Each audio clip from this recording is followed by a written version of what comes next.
Welcome to RM biology জেনপাস UG paper 1-এর chemistry solve পেয়ে যাবে এই ভিডিওতে, তাই ভিডিওটি শেষ পর্যন্ত দেখো। অলরেডি আমি বায়োলজি কিন্তু আপলোড করে দিয়েছি। The correct order of acidic characteristics, এটা হয়ে যাবে অপশান সি। তারপর পরবর্তীতে ল্যান্থানাইট শ্রেণীর মৌলের সাধারণ জারণ সংখ্যা হলো, এটা হয়ে যাবে +3 অর্থাৎ অপশান বি।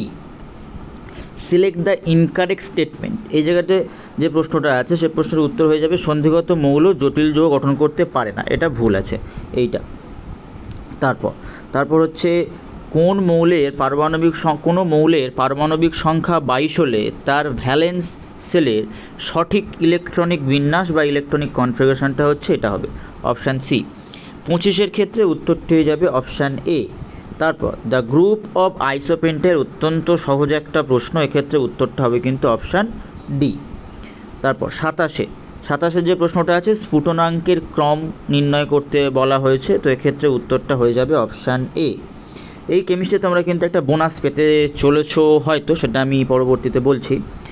C4H9Br আণবিক সংকেত হতে কতগুলি আইসোমার হবে, এই প্রশ্নটা আমি তোমাদের কিন্তু ক্লাসে করিয়েছিলাম, কেমিস্ট্রির যে মডেল পেপার ছিল পুরো সেম কোশ্চেন তোমরা পেয়ে গেছো। উত্তর হবে অপশান 4 অর্থাৎ অপশান এ, আর 4 হবে উত্তর। Which is not proper reagent for conversion of glucose to gluconic acid, এক্ষেত্রে উত্তরটি হবে Br2H2 অর্থাৎ অপশান এ।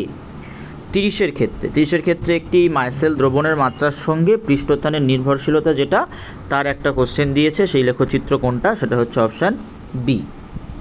তারপর এটা একটা দেখো বিক্রিয়া দেয়া আছে, বিক্রিয়ার সাম্যধ্রুবকের মান নির্ণয় করতে বলেছে, তো এরকম অঙ্ক আমি তোমাদেরকে অনেকগুলোই করিয়েছিলাম, এক্ষেত্রে উত্তরটা হয়ে যাবে 0.786। তারপর 32 ক্ষেত্রে একটি ইলেকট্রনের তড়িৎ ক্ষেত্রে গতিশক্তি এত আছে, ইলেকট্রনটির ডি ব্রগলি তরঙ্গদৈর্ঘ্যের মান কত, এটাও আমি তোমাদের এরকম টাইপের অঙ্ক করিয়েছিলাম, অর্থাৎ সেম একদম এক্স্যাক্ট এই ভ্যালু নয়, কিন্তু এই টাইপের অঙ্ক তোমাদের আমি করিয়েছিলাম।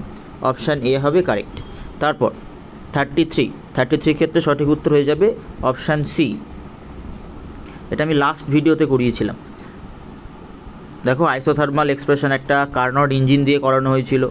তারপর 34-এর ক্ষেত্রে এই প্রশ্নের উত্তরটা হয়ে যাবে অপশান ডি, 34-এর ক্ষেত্রে অপশানটা হয়ে যাবে ডি।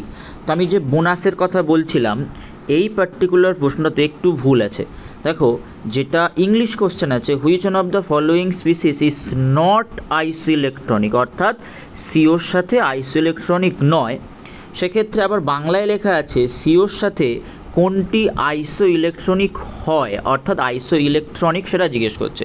তো যেহেতু ইনস্ট্রাকশানে বলা থাকে যে ইংলিশ আর বাংলার মধ্যে যদি কোনো অমিল থাকে, সেক্ষেত্রে ইংলিশটা ধরেই বোর্ড ক্যালকুলেশন করবে, সেক্ষেত্রে এটা বোনাস হতেও পারে নাও হতে পারে। তো এক্ষেত্রে যদি আমরা ক্যালকুলেশন করি তাহলে 6 + 8 তাহলে হয় 14। তো এখানে দেখো আইসো ইলেকট্রনিক নয় বলেছে, তাহলে এন এটাও 14, CN এটাও 14, তারপরে NO+ এটাও কিন্তু হয় 14, কারণ এটা 7, এটা 8, 15 প্লাস আছে মানে একটা কমে যাবে।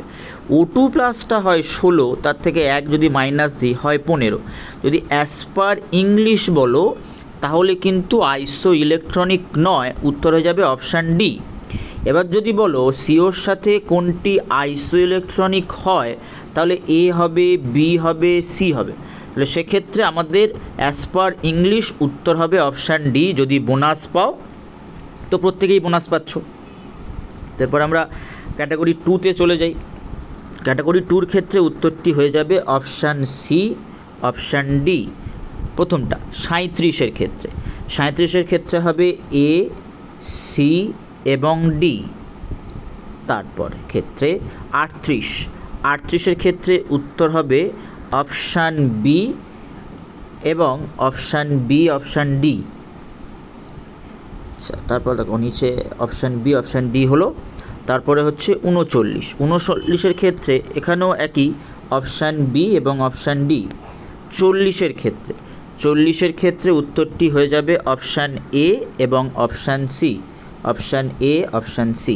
তো তোমরা ফিজিক্সের জন্য চ্যানেলটি অবশ্যই সাবস্ক্রাইব করে নাও, কিছুক্ষণের মধ্যে ফিজিক্স কোশ্চেন চলে আসবে। ওভারঅল তোমাদের কিন্তু একটা স্ট্যান্ডার্ড কোশ্চেন পেপার হয়েছে এবছর জেনপাসের পেপার 1-এ। ফিজিক্সটা তুলনামূলক একটু টাফ হয়েছে, কেমিস্ট্রিটা মোটামুটি সাধারণ প্রশ্নই ছিল, বায়োলজিতে একদম সহজ প্রশ্ন, কয়েকটা প্রশ্ন একটু স্ট্যান্ডার্ড, কিন্তু কঠিন বলাই কোনো মতেই চলবে না। তাই ফিজিক্সটা একটু কিন্তু টাফ আছে। যারা ফিজিক্সে ভালো করেছো তারা কিন্তু অবশ্যই একটা ভালো র্যাঙ্ক আশা করতে পারো।